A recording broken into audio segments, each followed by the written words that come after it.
Hi folks, I'm International Master John Watson, and this is Ask the Master on ICC TV. The main idea of the show is to provide a forum for you, the listener, to ask questions about chess and the chess world, or to show things about chess that you want to show to other people, and I'll try to comment on them. As far as the questions, you can send them in advance, or questions or comments. You can send them in advance, and that would be to the email askimwatson@chessclub.com. That's ASKIMWATSON at chessclub.com, and we regularly get those questions, and I have answered almost every one of them. I would say I answer about 90% of those on the air, so you can become famous. Oh, and that reminds me, I don't usually use people's names, but if you want to give me permission to use your name, I'd be absolutely happy to. For example, if you have a game, or even if you just want your question identified, I try to keep people's privacy unless they indicate otherwise.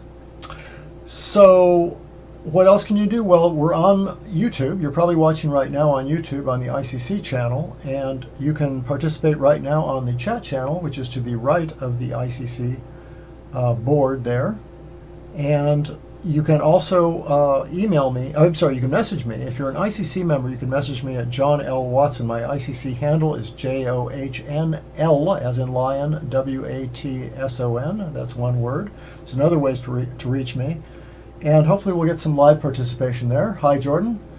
I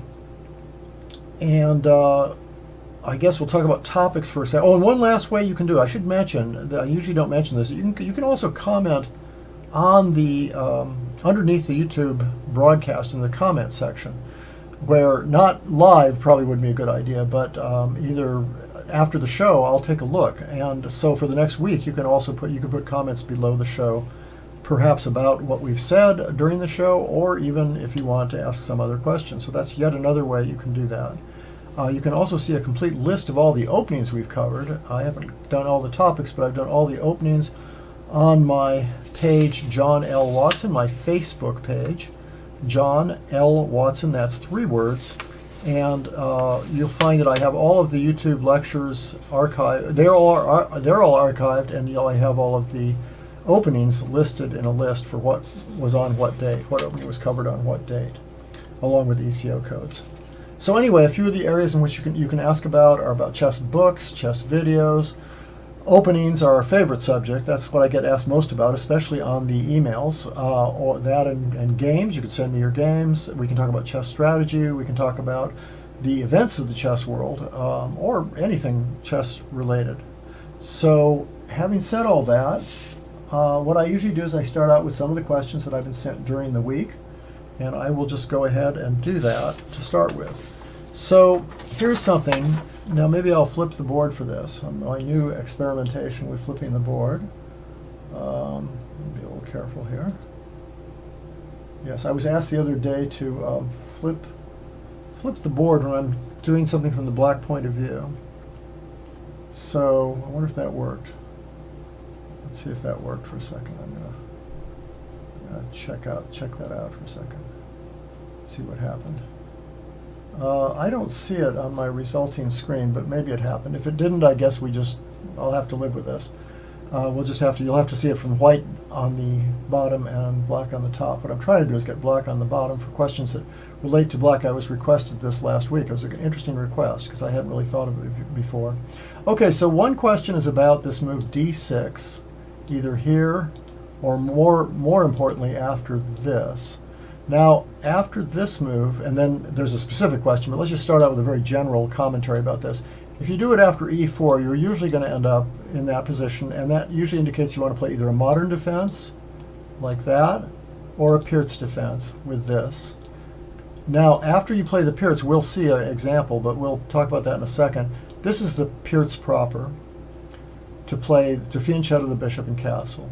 And that's a whole main line. That's thousands of games, many books have been written about. You can also play this move, and that's what we'll be talking about today. There aren't really that many options in this position, but one idea with the Pirtz order is to play this move at this point. And there's a reason to play the knights out first. It's good to have white committed to playing knight c3, and it turns out that this ending is reasonably playable, or at least most people as black think it is. And after that move, for example, we talked about this. I recommended this move on this show. We talked about this briefly, but almost everyone plays this, and you can either allow yourself to have doubled pawns, which is surprisingly playable because it covers nice central squares, or you can do what most grandmasters are doing now, which is just go over and protect that, and people seem to have enough faith that they can hold this. Not that it isn't interesting for both sides.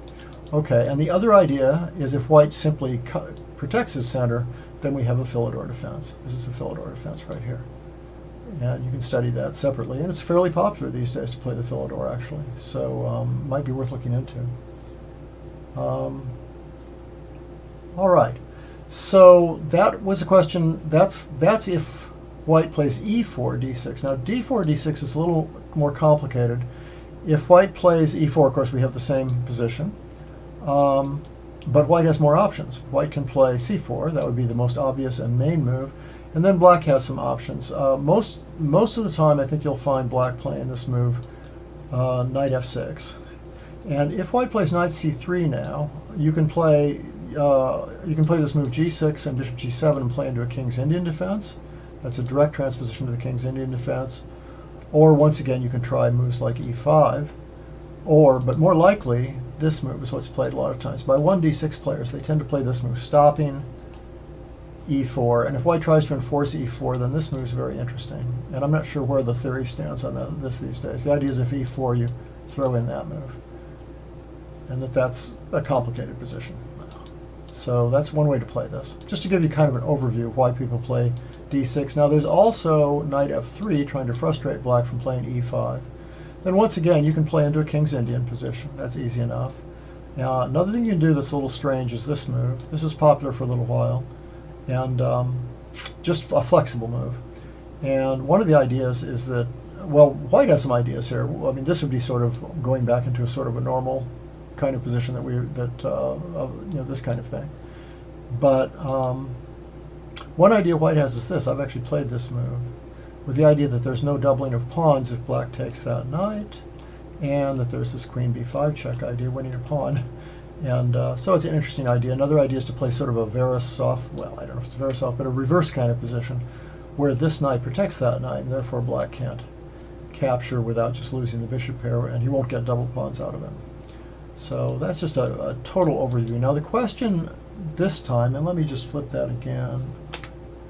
I'm not getting a flip on my resulting board here. Let me try flipping on this board. See, I can see the board flipped. You may have to do that on your own board. Just type the words flip underneath the board whenever I'm talking about a black opening.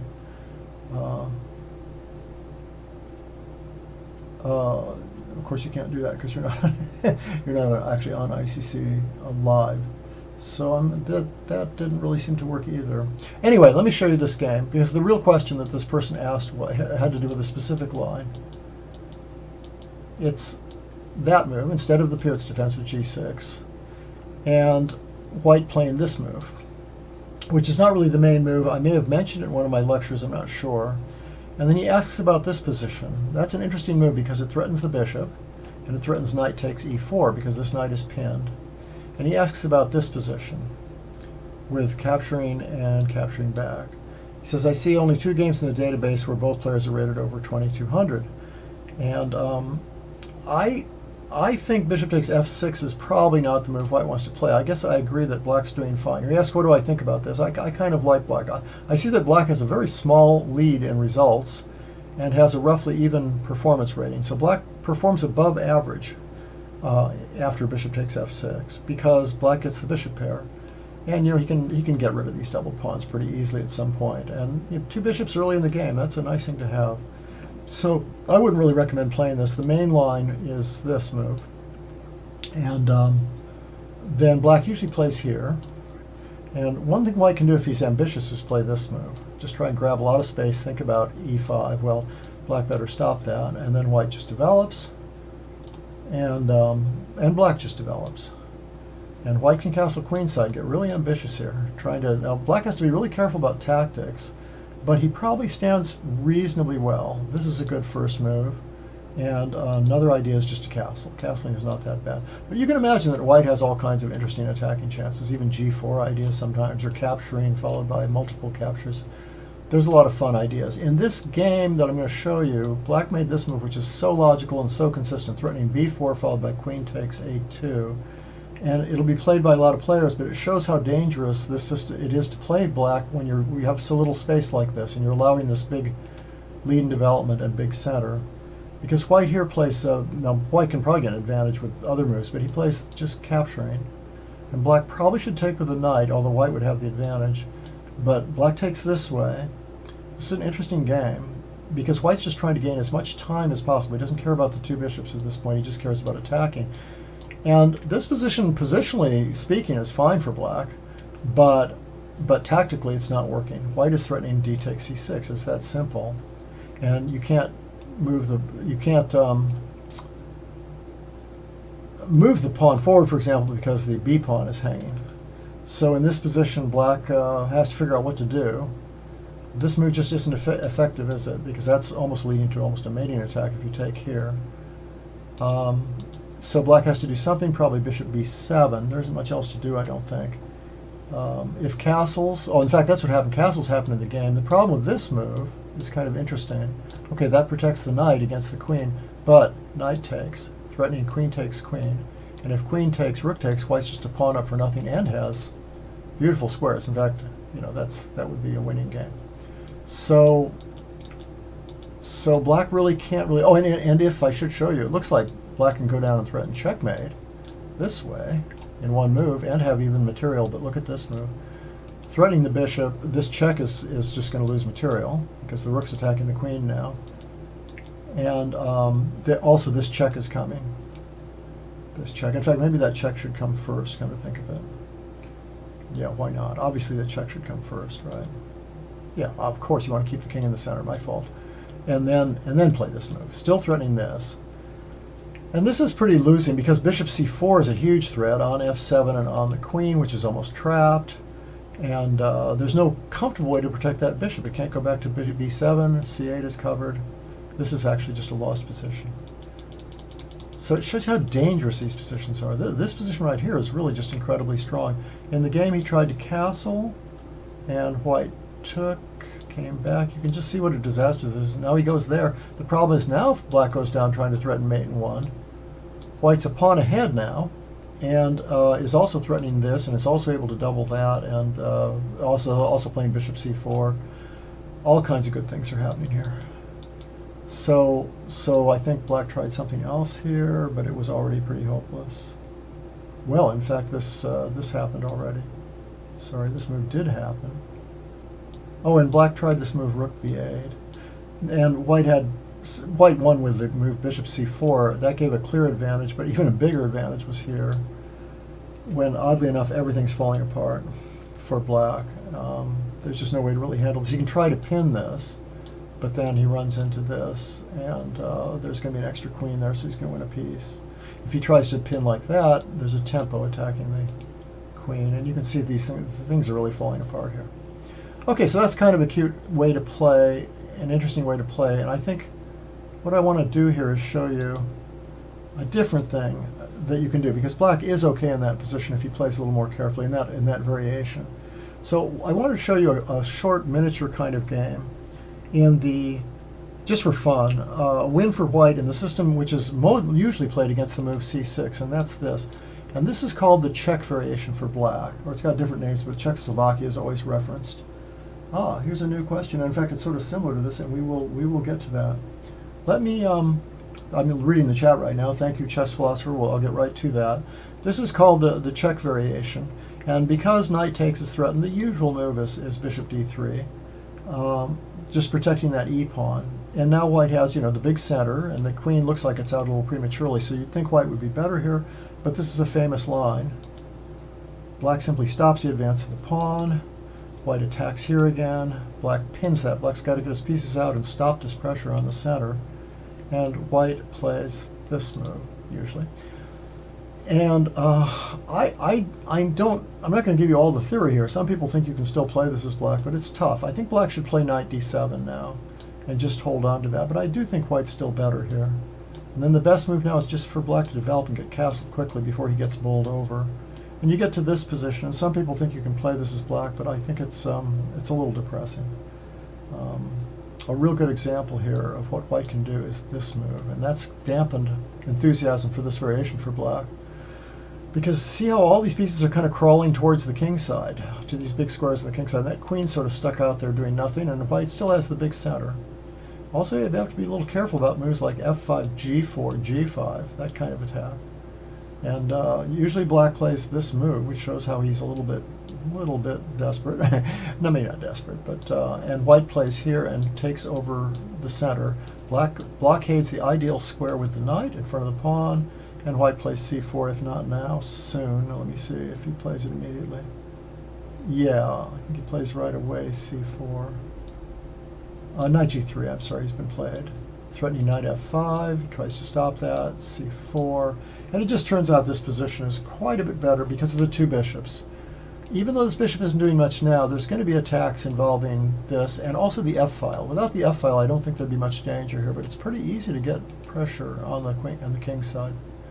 So white's a fair amount better here. It's not totally unplayable, but it's not much fun. So you can try to improve on that as black. I'm sure you can, and if you want to play this as black. In this game, he plays the original move that people used to play a lot, which is just capture in the center to get a nice open file, maybe get some pressure there, and specifically, in this exact position, to play this move, which attacks b2, threatens bishop takes knight, followed by queen takes bishop here, and puts pressure on the dark squares. And this was played for quite a while, but look at this game. This is a very good move. Bishop here, unpinning. And obviously taking here is going to allow rook to get to the 7th rank at the very least. There's going to be a rook down here. So black tries to do the other point of the move queen b4, which is to take that pawn, because that knight is pinned, and white simply castles. And now black's a clear pawn up, but he's totally underdeveloped, and white has all his pieces out. This knight is hanging right away, for one thing. And let me just show you what happens in the game. So I think this line is pretty much kaput. That's a very natural move, probably the best move actually. But white's able to simply capture and use his big lead in development here. He attacks the queen and then plays out attacking the bishop. Black can't lose any more time, so he takes. Now this guy's attacked, winning the pawn back with a huge attack. So black defends it, but white plays that move, and now things are going wrong. If black tries to kick the knight, of course we have check. And if black, what does black play? Black actually plays back to try and cover some squares. You see, there's all kinds of threats going on here. In terms of knight takes pawn, for one thing, would have been a threat. Now at least the queen can come over against queen takes check. But unfortunately, white breaks up the center. And now what to do? The idea is white's going to win a pawn and get mating chances by breaking up the center. Black's just too far behind in development. So he takes a pawn, but unfortunately that allows that move, which is really the end. Now why is that the end? Well, in the game, black just decides to take that. Well, he doesn't. He resigns. He could take that, but then he just loses a whole rook in the corner, and he still has trouble with his king. His king's still very exposed, but that's also a whole rook. And if he goes back somewhere, well, where's he going to go back to? Every square is covered pretty much. And so knight here check is going to happen anyway, unless maybe queen there. But that's which is the easiest way to do this. Knight takes would work. Simply takes is quite good with queen check coming. Also, well, you could also play bishop takes and win a rook in the corner because you're attacking the queen. I'm thinking about knight takes as a possibility. Check. Looks pretty darn good, doesn't it? Because you're going to win more material because you're attacking the queen and the rook. Okay, so there's a nice quick slaughter for white. And really the moral of that story is that black has to be very careful in the system. Black can play this system, but you have to study in advance because you can get mated too easily. Bad things can happen too easily. So you can play this way, but just be careful. And I would recommend against playing this line. I don't know everything about it. I think there's better moves for black than queen b4, but it's... Who wants to play this position? White's about to castle and play moves like e5. So anyway, similar to the Old Indian, less playable in the Old Indian. Okay, oh good, we got some questions. Okay, I'll skip what I'm going to do next to get back to this. So let's do that. The first question was, what about d4, d6, c4, c6 immediately? Okay, that's possible.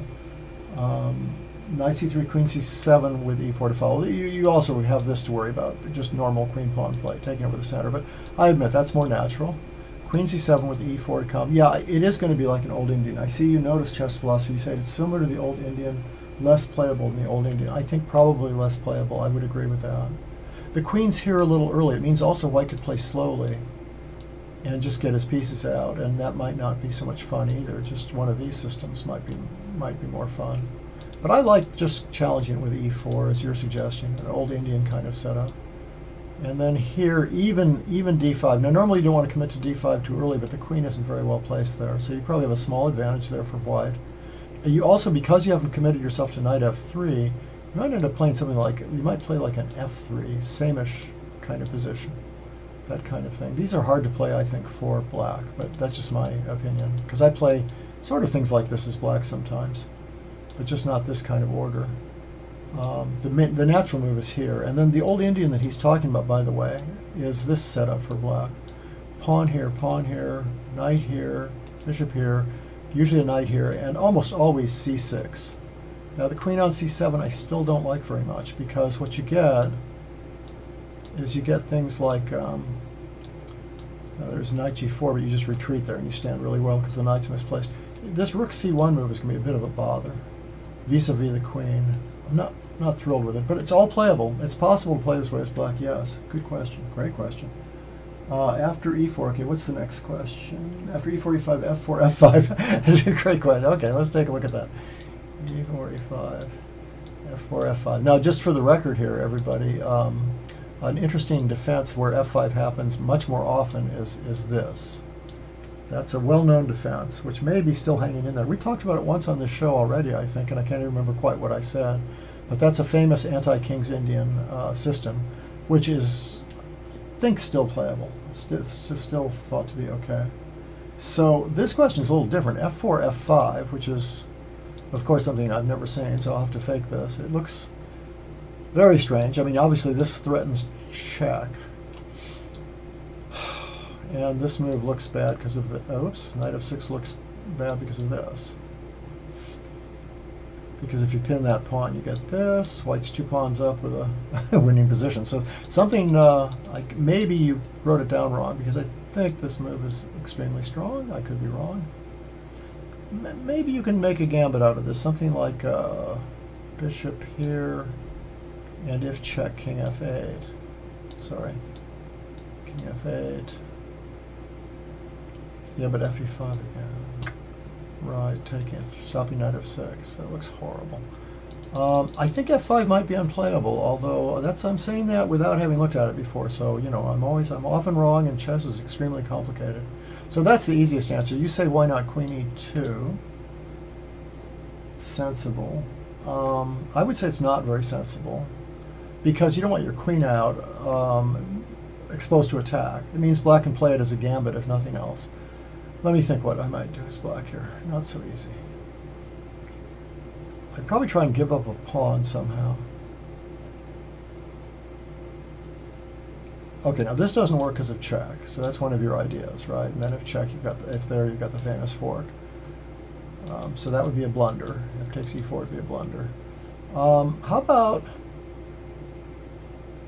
how about maybe this move first, and then if takes, just don't worry about that pawn. Just take it back and play it like a gambit. But how exactly? Knight c6 maybe? Knight e7?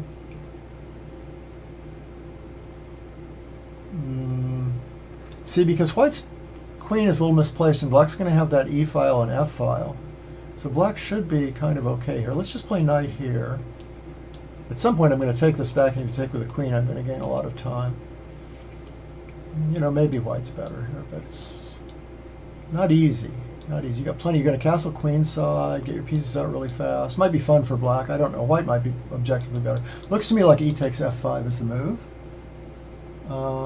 Okay. Should elementary students who compete in tournaments play aggressive gambit type openings or some solid systems like the Londoner Collie, or just some main lines right away? Yeah, I tend to think that I'm assuming by these elementary students, we're probably talking about people who are still rated between 500 and 12 or 1300, something like that.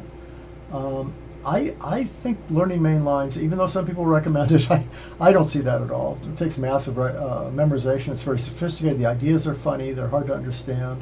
I think a couple of gambits are a good idea, but not too many. I'm not a big gambit fan. We've talked about this before on this show, how many, there are people that think beginners should just play gambits all the time. But I think that tends to clear out the position too quickly a lot of times. And also remember, you don't want to play too many things that you're going to have to give up. And most gambits you're going to have to give up. You're going to have to give up later. You won't be able to play them. Either they're unsound or they just are so simple to equalize against that they're not much fun at all. And then you get to positions that aren't fun and equal. They're just equal. And maybe even a little simplified. But I think it's very healthy to play a few of them. I mean, I think it wouldn't, it doesn't hurt. It depends what your opponent does. But as black, of course, when you play gambits, you're risking things, but it's still fun to try. As white, it's pretty safe to play most gambits. But, I mean, you could even start out with things like, if you're rated really low, you can start out with things like the Danish Gambit and sort of study some of that and see what you can do with it. This kind of thing. It's a fun position to play around with, and not that bad, by the way. The Danish is almost sound. And the Chigorin Gambit is similar. It's considered a little safer, but I'm not sure if it's quite. I'm not sure if it's even quite as good as the Danish. But there's this idea, and then what you do is you take back your pawn down, but you get your pieces out really fast to attack. I think playing around with those things is a great idea.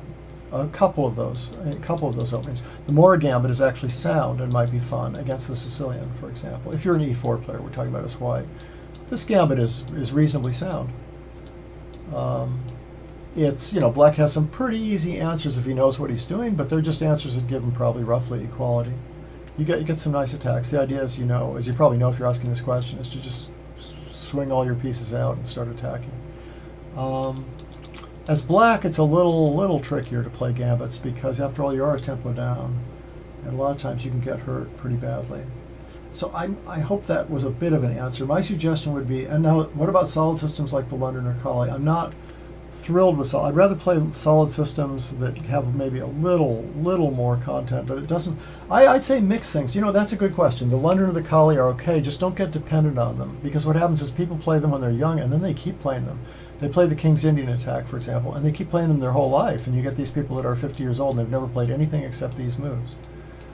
And you can imagine how stale they get. Sure, they know the position's better and better and better, but so what? They manage to lose anyway. And sometimes they even lose in the opening just because it's too stale to make the same moves all the time. And the same thing, I think, applies with the Kali. London and the Kali are better openings than that, but they can get a little stale. So yeah, it's fine to play things like this for a little while. In answer to your question, play things like the London. Not so much the Kali. I think the Kali is like the opposite of playing a gambit because it's just too passive. I mean, sure, you can play the Kali aggressive if you really know what you're doing, but most people don't. And it's not a good opening to, I don't know why, I'm just making moves here, because you can play the Kali in a bunch of different orders. But you aren't even getting your bishop out. This tends to be this is too slow and too passive. The reason you want to play gambits is to get all your pieces out into open positions. Well, the Kali's the opposite. You aren't getting your pieces out at all. And the London's in the middle, so it's a better choice. In the London, you get your pieces. At least you get your pieces out, right? You play all your pieces out and get castled, but you do it in a very slow way without taking over the center with your pawns. Great question.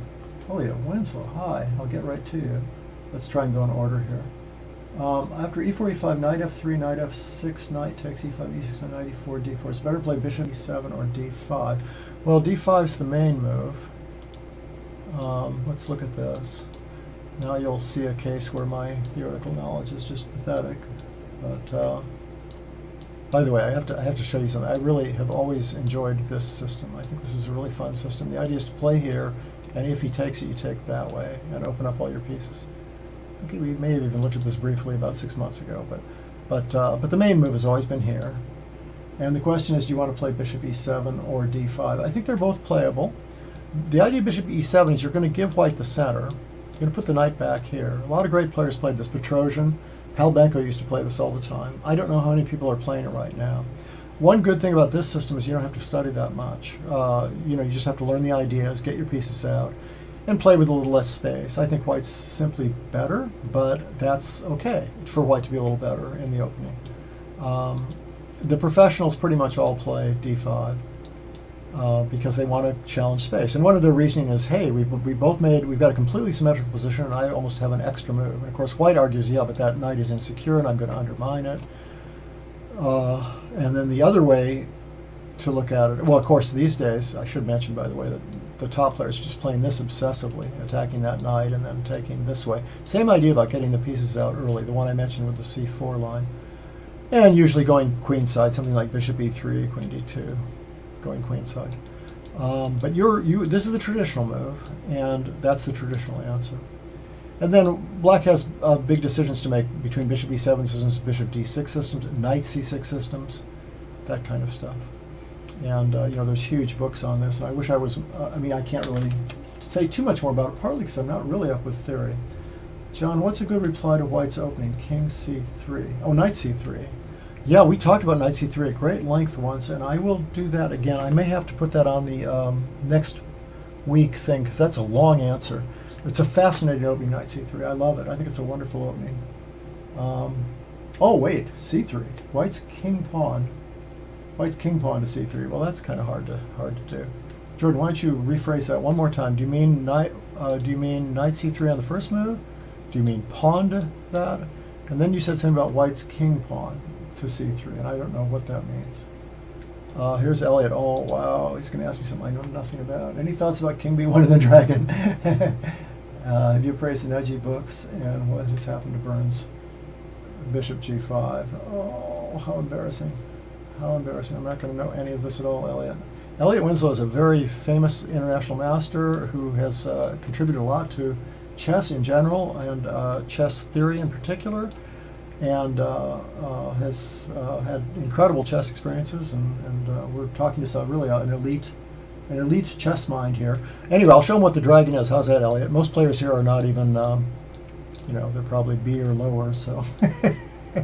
we actually have done some dragon analysis, but it was stuff that I actually knew something about. You're talking about the main line. This is called the Yugoslav dragon. We've talked about this before on this show a fair amount, and these are the beginning moves of the Yugoslav dragon, and we're now talking about the old main line. Now we're just obsessed with these kinds of things, going here, and then if d5, there's tricky moves like there, and there's main lines, just going ahead and going ahead and taking everything off and playing bishop d4, and this goes on and on and on and on. I don't know what Elliot thinks of this stuff. You can make comments yourself, Elliot, by the way. That would be because you're going to know more about this than I am. The dragon, wow. Okay, so the old line of the dragon, the old main line is this, and still maybe the main line. And by King B1, I think he's talking about not playing. No, we've talked in this in the show about things like playing knight takes followed by b5. You can go back and look at that. And we've also talked about the Chinese dragon too, and the difference between playing an early h4 or not. But he's talking about playing ancient lines, which I will have known nothing about, I believe. By the way, Elliot, just feel free to correct me as I go along. There's a delay here, but you can just correct me about which line you mean exactly. Are you talking about? Are we talking about the Queen A5, Rook FCA, King B1? Or are we talking about Rook the old, just playing like this? Probably we're talking about Queen A5 first. Why don't you tell me that? Oh yeah, Bishop G5. That's against H5, right? Bishop G5 is against H5. Elliot, give me some feedback here. Maybe I'll zoom on to another question that I can answer verbally. Just brought a copy of Chessman. Wonderful. Yes, I've been looking at Chessman recently. I have some old copies. Chessman was a comic book that was put out, oh my God, 40 years ago? Is that possible? Yeah, chess comic book. And to this day, it's really the only fully dedicated chess comic book I know of. I mean, there are a couple others out there, but they're not really full comics with a real emphasis on chess. There's 2 issues, by the way. I don't know if you bought the copy of the first issue. I hope you did, because I think that's the better one. That's the one with Chris Hendrickson as the artist. There's also a Chessman #2. I don't know if you know about that one. That's with Sven Muring as an artist. So you can tell me that. You can chat. Everybody can chat with each other too. Zukertord. What are we talking about? Which Zukertord? Kramnik just played the Kali Zukertord in London. Yes, and we talked about that recently. Pawn c3. Whoops, pawn e3. E3 on the first move. You're talking about, Jordan. Is that right? One more try. Let me see. Let's see if Elliot is going to fill in the moves a little bit. Oh, you're talking about way back, rook c8. Okay, so you're talking about the ancient main line with bishop b3, knight e5, right? And king b1. Is that right? No, you're saying immediately. No, you can't mean that. Elliot, give me a move order. Sorry about this. It's a little hard to do when I'm looking at two screens too. Otherwise, I could probably figure it out really fast. Easier to give me the exact moves. Okay. Well, we can real quickly head back to 1e3. Is that the question? Has anybody copied the New American Chess Magazine? I've heard about this. I didn't know it was actually out yet. No, Elliot, tell me what the actual order is. Now you got me curious. It should be good for 29.95. For some reason, I'm dealing with a lot of lagging in the stream. Sorry about that. I hope the rest of you aren't. What odds do you believe would be required for the world champion to beat a high-end stockfish computer? Let's hear some opinions about that. I would think that I know about stockfish computer, but the best computers anyway, whether it's stockfish or maybe Komodo or something. I would guess that depending on the time odds, if you had a really slow time odds, maybe pawn and white might do. I think to beat them with a time control, anything 50 minutes or less, you would probably need 2 pawns. Maybe 2 pawns would do it. That's my guess. To consistently beat a high computer. I know that sounds crazy because these players are so good. Like, can't Magnus Carlsen beat a computer a pawn up? I'm not sure. I sort of doubt it. Yeah, okay, Transylvania. Oh, that's the second copy, the Treachery in Transylvania. See if you can find the first one. I'm going to be maybe selling some of them myself. So you can always email me at askimwatson@chessclub.com. And yeah, there's two chessman issues. Okay, quite high odds, I would think. Komodo had good results with smaller odds at a faster time control. Oh, are you talking about money odds? I was talking about material odds. Maybe you want to clarify that. I'm on a phone, slow to type. Okay, yeah, I know. I hate that. That was it. Bishop b3, rook c8, castles. Yeah, king b1. That's the traditional line, right, Elliot? I mean, that goes way back. You probably know way more about this than I do. Yeah, king b1. That's what I think for Jack Peters played every time I ever saw him playing the white side, and he won countless games with it. And you're asking about that theory. I would immediately, of course, run away and go to Chess Publishing and look up what Chris Ward says on his site, because he's been covering these lines for just monstrous ages. Bishop g5 right away. Now, you didn't mean bishop g5 here, did you? Maybe you did. I don't know. I don't know that move. I know that this is still a huge line, this Soltis system, although usually it goes with this and the other rook over. But that in that position, white often plays bishop g5 in that type of position. I've seen more. I haven't seen as many of these classical lines recently. I've been seeing a lot of knight takes and b5 lines, and I've also seen, of course, this is the other classical line, is queen a5, and then playing with, for example, rook fc8. That kind of thing. That's still being played quite a lot, I think. And to merge topics, I'd say the worst thing about the dragon when it doesn't lose or win but draws. There you go. That's a chessman statement. That is the worst. The worst thing. The worst result in chess is a draw. All right. What do we have here? I meant material odds. I couldn't remember the exact odds without looking them up. Yeah, I would say you would almost need 2 pawns for even the world champion to beat a computer in a match, I think. Maybe, or a pawn in a move, or something like that. I could be wrong, but if the time control is fairly fast. If it's slow enough, I would think that Magnus Carlsen could beat a computer in a match, even with maybe just 1 pawn. I think would do it, which is, of course, a huge amount. Yeah, but I wonder what the time control was in that Rook Nakamura match. I I think it was pretty fast. Queen e5 isn't played anymore. Thank you. Okay. I think Chris Ward still has stuff on it, but I could be wrong. I'm sure you're right. Yeah. So people are going back to this. They're going back to this. King b1 is actually, I think it's the main move. It seems like it's the move I see most often from the good players. But I could be wrong, Elliot. You know a lot more than I do about this stuff. Okay. Someone in the chat explain to me what's going on. Can't really follow the format. I hope it's having trouble. I hope I'm coming through okay. If there's problems with the reception or the picture, tell me what's going on. I just refreshed my screen. It looks okay. It looks reasonable. Let me continue with questions that I've been sent for a second, because I always want to get to those. That's the point of the show to some extent, is people who send me in advance, I want to get to what they're doing. I got asked about 1d6 as black, and we talked about that.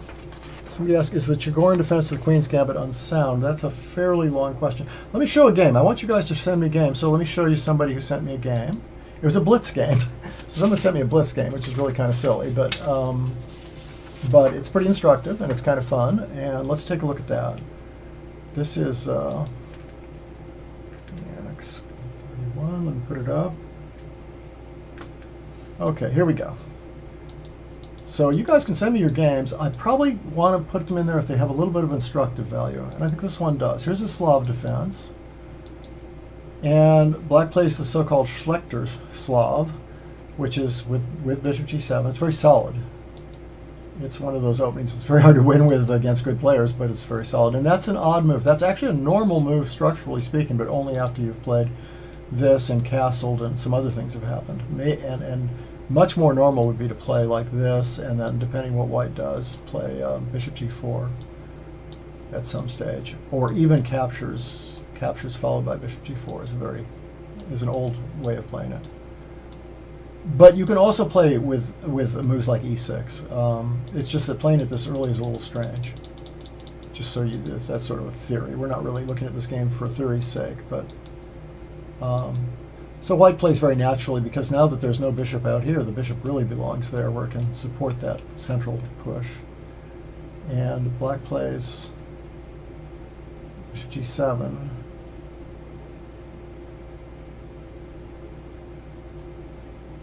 Okay, let me just continue here. H4 already, is that right? Wow. Okay. Now black plays h6. And the question is, well, can he just castle into it? I think he probably can, because h5 is a little crazy. He says the guy says that the computer says this is best, but if the computer says that's best, you might as well have played it last move. That just means the computer likes white in general and doesn't mind that you've made that extra, somewhat weakening move. So to justify this, you'd have to play another move, because h5 right away, I just don't think this is going to do anything. I think you're kind of stuck here a little bit. Or taking is just premature. It's just not going to, you don't have enough time. I think you'd have to make a move that threatens rook h5 and rook takes g5. Maybe a move like this, with the idea of h5. Or maybe a move like, another, just play slowly. This is an interesting move, maybe. Sometimes then you can get castled really quickly and start sacrificing pawns on the king's side. I think h5 right away just strikes me as a little bit early. Just doesn't seem to work. Another thing you could try is this. And this, and still think about knight e5s and h5s. Just kind of keep flexible. But this is fun, because look what happens in the game. The game is fun. White goes forward, which makes sense. And now, by the way, if black plays here, which is very natural, I think this has become a good move again. The point is that if black takes this way, you have knight takes. If he takes back, you have check, and you've won some pawns and kept the king exposed. Won one pawn and kept the king exposed. If he plays this way, that's hanging there forever. That's positionally very weak. That would be fun for white to play this position. Black will never hang on to everything, and white's got a good attacking chances. And what else can he play? If he plays here, there's going to be an f4 idea, breaking open lines. Maybe not immediately. I don't know. Maybe you do something else first. Maybe castles first is a possibility. But f4 also makes sense. And if he takes here, well, actually, you're losing a pawn after this, because this g6 pawn's hanging. I'm sure there are other moves, but you get the basic idea. So here's what happens in the game. He plays g5, which seems to close things up, but then white can play f4 anyway. I think that would be quite a good line. I'd like to play white here. There's no real easy way for black to resolve this kingside situation. So I think you're going to have a lot of fun, regardless of the objective evaluation. I'm almost positive white's not worse. These pieces are too passively placed, so white's positional disadvantages, problems that he has, are really kind of minor compared to black's problems on the king side. Not to say this is a winning position by any means, but just that would be logical. Instead, white plays there. I think white's idea is he's thinking about trying to mate at some point. Remember, this is a blitz game, so in a way that's kind of a practical move. Let's just make some more moves here. I shouldn't get too technical with it. Okay, so one idea is, he lets this rook e8 move really doesn't look very good because knight comes with tempo. Blitz game. It's kind of silly to look at blitz games, but look at this nice attack that's getting set up. The knight on f8 protects f7, but look at the knight on d6, which is really anchored in there now. And a knight takes, good move. I noticed here that you could have just played here, pinning this. Easy to see after the game, isn't it? The idea, it may not have been too obvious at first what was going on here, but of course now the queen swings this way, and you're getting mated basically. So instead of that, white took, and nothing wrong with that, and then took. And black was able to, I think, ignore that. I think that's what happened. Black was able to kind of counterattack now and ignore this attack by taking a pawn back, trying to win his pawn back. And then, interestingly, the king has, it's a little difficult for the king to find a good square. So what white does is he allows black to exchange off queens. I'm sorry, black allows black to exchange off queens, but gets a very strong game. In fact, right now this would have been extremely strong with the idea of checking, maybe coming to g7, or h7 is supported by the bishop, castle queenside, mating ideas. But it's a blitz game, and he played here instead because the bishop can't get out that way. So the bishop came the other way, but that loses the a-pawn. Anyway, a fun game. h4, h5 is always fun. The question is, how often can you get away with it? And it's really a matter of judgment. Things are black's making a really good comeback here. White is not making the right move. So black's just about equalized here. Look how strong that knight is. And that's a dangerous pawn. But that was just because white played inaccurately. Somehow he lost that pawn back, so now white's winning again. But there's a nice finish. I wanted to show you the finish. Okay, so black won some stuff. I'm not going to annotate this. There are obviously better ways for white to play, for both sides to play these moves. Pretty move. I like this. Undermining the knight. That's always an instructive break. So do you see that? He needs to somehow break down this pawn structure. So he plays there, attacking the knight, which, and then plays there, attacking the pawn. So he's breaking down this structure. The pawn takes pawn can't happen because the knight's lost. And so now he gets a pawn on the 7th rank and wins material. Well, white's only got 2 pawns left, and this was a blunder. White then blunders, which is so easy to do in blitz. And so now he's only got 1 pawn left. So this would be interesting in a real game even, because there's reduced material. But I just want to show you the very end now. Let's just go quickly now. Silly things are happening, but now white should obviously win this, but I don't know. I just like little things like that. And now black decides to get aggressive. That looks okay so far, right? But then he tries to get aggressive on the last rank and gets checkmated, isn't that? It's a cute checkmate. It's always good to see the cute checkmates. Okay, what do we got here? There were 2 Nakamura matches, I thought so, versus Stockfish, and then odds games versus Komodo. And he lost the odds match versus Komodo, which is just amazing to me. For Nakamura, who's not only one of the best players in the world, he's also one of the fastest, if not the fastest. But it just shows you how important consistency is in chess. Some of the most brilliant combinations in the world, don't really work at the very end in one particular variation. And that's the sort of thing the computer just never really does and doesn't waste time on. Whereas humans are looking at all this beautiful, wonderful stuff that actually has flaws in it, but has practical value. What do you think of the Belgrade Gambit? We could take a look at that. How about the Carey's Defense? I do want to get to more things I was sent. We've got about 3 more things. I don't know if we're going to get to all those. That's why I talk fast, Elliot. I've got to get through a lot of material here. I want to teach people as much as possible, especially people who sent me things. But this is great. Let me go back up and see what I've missed. Okay, E3, emerging topics. Okay, so I was there before. Scrolling down now, folks. Queen A5 isn't played anymore. I actually didn't know that. Can someone in chat explain to me what's going on? It's funny, I follow almost every opening but the dragon. Every time I see one, I just go, this is hopeless. I think it's amazing, Elliot, that the dragon's still alive.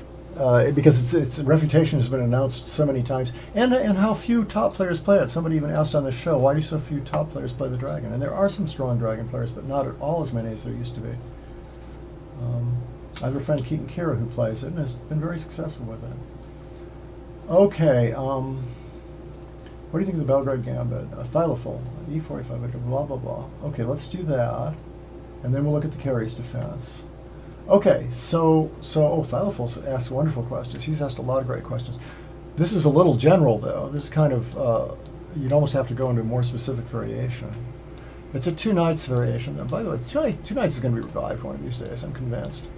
But, and then, yeah, D4 and knight D5, right? Yeah, it takes a knight D5. My impression of the lines that are kind of boringly equal. The reason you don't see this at the very top is because you can't get an interesting game. It's not because it's necessarily refuted, but it's because, and by the way, this one I will look up for next week. This is something I can do research on. So I'll give you a full answer next week. I have looked at it a bunch of years ago, and I don't think the theory's changed that dramatically. Wonderful practical chances if your opponent doesn't know it, and a lot of fun if your opponent doesn't know it. But if your opponent knows it exactly, I think there are a whole bunch of lines that are a little dull, that equalize completely. Maybe black even gets just like a tiny advantage. I mean, really tiny. But so it's not a refutation, but it's enough to be frustrating. That's my general impression. Yeah, isn't it fun? Yeah. So Elliot, I know what you think of the Belgrade. I think it's slightly better for black in some of these main lines, but at any rate, black can simplify and have no real trouble. That's my impression. Do you agree with that? That's the impression I got when I used to look at the theory a long time ago. Okay, yeah, no, I didn't give an answer to your question on E3. I'm not sure what the question is. Is it a playable move? For sure, because you're white. When you're white, you can do anything. And for example, if he plays here, the worst comes to worst, you've got a French reversed, right? I mean, you can't get hurt too badly. Against this move, you can play a Kali system. This is a Kali system. You know, you've got a symmetrical position, or you've made a useful move. It's a kind of passive move because it blocks off the bishop, but you get all your pieces out, and you can play a Kali, for example. So E3 is playable. The question is, would you want to play it? Against C5, you can also play this. It's true that it gives black a central majority, but you have some advantages in return for that. You have the open E file. This might transpose, very easily could transpose to something like a pan-off Caro-Can or something like that, right? See that kind of thing. And we've talked about this move too, by the way, as well as this move. That would be a pan-off attack. What else could happen? Oh, and here, what else could you? Oh, you could play a move like B3. Once C5's committed, you might enjoy the idea of playing a B3 system, a Nimzovich-Larsen attack, or even knight F3 and see what he does first. If he plays here, you could play a Bogo Indian reversed, or you can play a Nimzovich-Larsen attack, which probably has a little more oomph to it. Although you have to worry about this answer, don't you? You have to be a little careful about that. So you might want to play. Well, you can always play D4 too. But you might want to play bishop b5 check first and see what he does. What was I going to say? Oh, and you can also play d4 and have a standard Queen's Gambit position. Probably going to go into some sort of semi-Tarrasch, or very, very well might go into some sort of semi-Tarrasch variation, you know, something like this. Or, you know, there's any number of things that can happen. The point is, in chess, it's hard for white to make a terrible first move. I believe that one's bad. I think that's the only move that arguably black gets an advantage by force. Maybe this one. I think, and I've analyzed this a lot actually over the years. It's in our Taming the Wild Chess openings, and many other. Eric Schiller and I have analyzed the Grove a lot. I think black's simply better after this, for example, or even after e5. And we talked about that on this show early on. If you look at the early shows, you'll see a bunch of analysis of this. Except for that, you can't really go wrong. I mean, how can that be a bad move? You can always just play there next. A4 we talked about. It's actually a fairly reasonable move in a funny way. It's called the wear opening. If you play it with crazy ideas, it may not be good, but if you play it with the idea of just playing a King's Indian attack, then A4 is almost always going to be useful, or at least not harmful. So yeah, so E3 is playable, but it restricts your options. Black can do whatever he wants here. Black can do, one thing you can do against almost all irregular moves is just go like that. And White really doesn't ideally want to play these moves against Bishop G7. He'd rather have something with a little more oomph. You know, maybe you'd even play here now. You never know, or C4 or something. So I hope that answers that.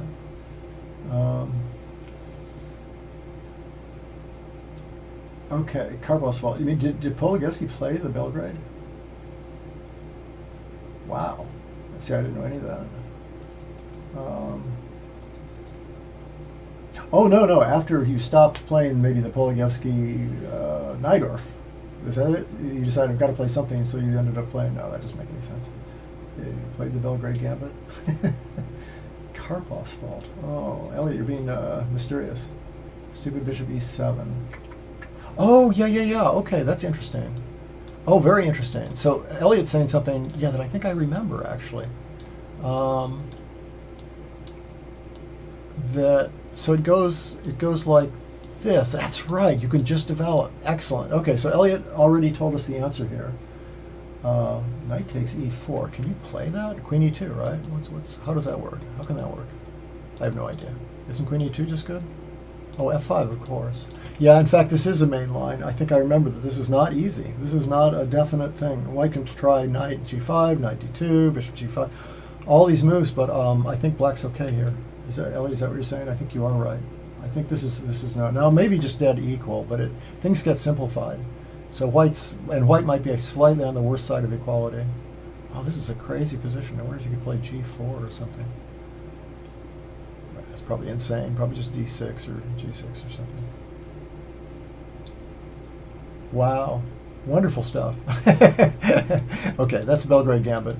But I do think this, yes, very good. Elliot mentions this move, and it just ruined everything. Black's way ahead in development. He's going to castle and play rook e8. He doesn't care about giving up the bishop pair because he's so far ahead in development. Yeah, that's a problem. That's a real problem, and it's probably equal if White's like brilliant because he's White after all. But what are best replies to E3? Well, I think I kind of gave you a clue about that. You can play anything and it's okay. Okay, Velnerovich, Karpov. Oh, really? Okay. Queen E2, F5, Knight G5, D3. Yeah, I've seen this. I remember this from ancient times. This is funny, probably 30 years ago or something. Yeah, I remember this D3 move. So if he plays here, which seems so natural, maybe the same thing, maybe even after that you could play it too, right? Play D3. And I think you take with the queen, because this just turns out to be too difficult. It's too positionally very nice for Black. I suppose he just retreats the knight, right? Knight C5? You could take even. I have no idea.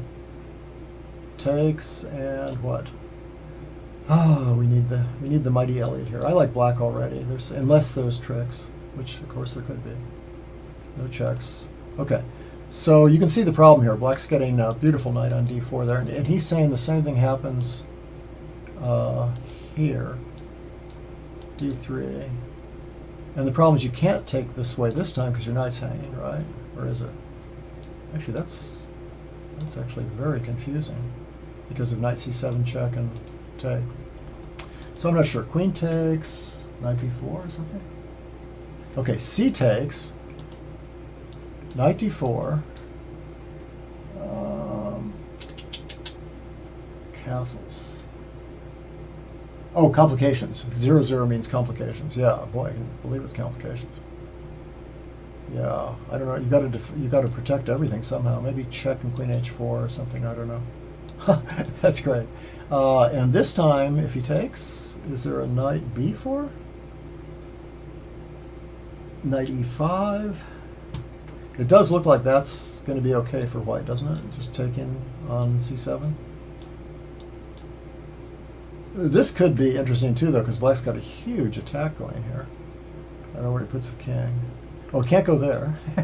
That happens in the one knight C3 lines, by the way. I'll show you that sometime. So I guess here, because you want to play E5, D5 anyway. Pretty fascinating, huh? I mean, you've got the two bishops, the knight's sort of stuck, or even it's going to take a long time to get out, and white can't castle yet. So I can believe this is vaguely playable, but I don't know what the move would be. Bishop c5, D, maybe even d5. Those are the only moves I see, really. Bishop b4 check doesn't seem very good. Anyway, I hope you guys are having a little bit of fun here. Unclear for 55 years, that's cool. So there is theory on all this. One of the ladies who plays her chess group usually plays e3, yeah. I would just play chess, you know, play e5, play d5 maybe, see what she's doing about d5. Maybe d5 is like the easiest in practice. But don't expect to get a forced advantage if she knows what she's doing. And there's no way to, obviously you're not going to bowl her over because it's a very safe move. There's no weaknesses. So it's not as though you can punish this move in some aggressive way. You just get your pieces out. I would say go here. You know, play here. Play here if she lets you, but maybe slow down with it a little bit because you might not want a French reversed. Just get your pieces out and develop. Okay, what do we got here, folks? Bishop check, rook check, queen g2.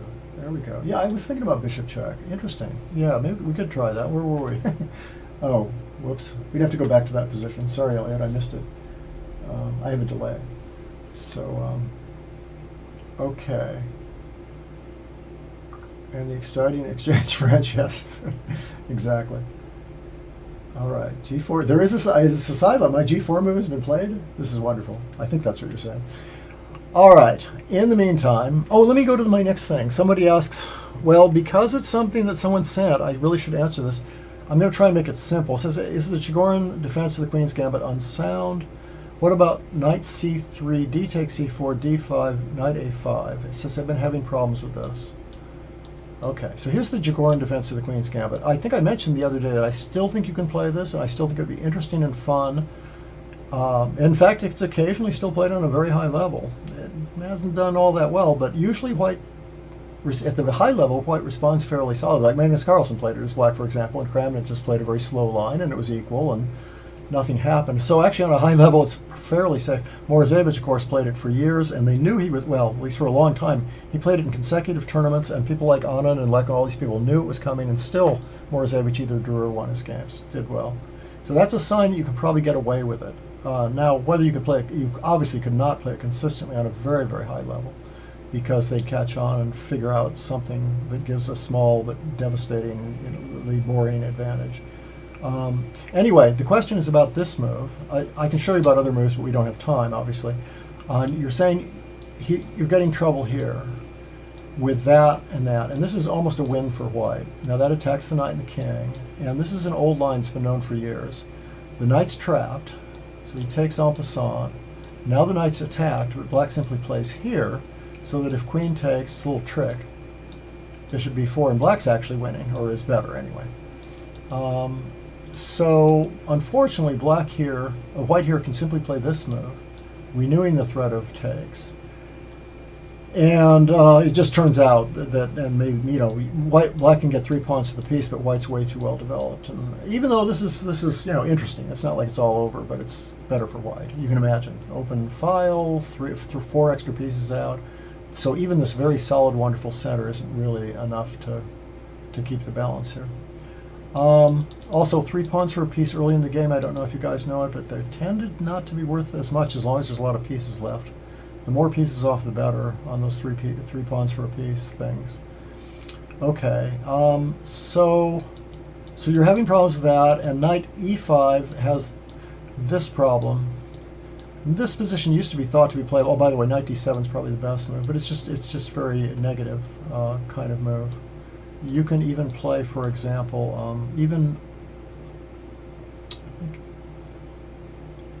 I think you can even take this with some advantage. Even though you've given up the bishop here, that big center is really worth a lot. This is a difficult position, actually, for black. It's okay, you can play it, but it's, you know, it's just marginal. And also, I think a4 is a good move there. Still, knight d7 is probably the best move. The move that you mentioned runs into this problem. Even this gives white a tiny advantage because that check doesn't mean anything. But what really hurts is what line? Knight here, obviously. threatening h3. And if bishop here, which looks attractive, you just ignore it. You just play h3, for example, I think is good. Is that right? Yeah, h3 is good. Knight has to come in, otherwise what's the point? White checks, black can play various moves, but that's likely. And now this is with tempo. Rook h2 can follow. It's all falling apart. So the answer to your question for me is, if you're going to set up a Chigorin's repertoire, oops, we're going to have to talk about that too. If you're going to set up a Chigorin's repertoire, you want to play this move, okay? And then the main move is this one. I'm surprised that I didn't have this. Okay, unfortunately I don't have this listed down. Now this looks attractive for white, getting a big center, but it turns out this is actually quite solid for black. He gets a nice foothold in the center. You can't just defend that because of takes and bishop b4 check and queen e7 and moves like that. So he really has to push. And then even this move is not bad, believe it or not, and after check c6. But that's the way to play it. Put a knight there, put a bishop here, and put a knight on c5, and just play chess, because you've got a nice outpost there. And that makes up to some extent for the space disadvantage.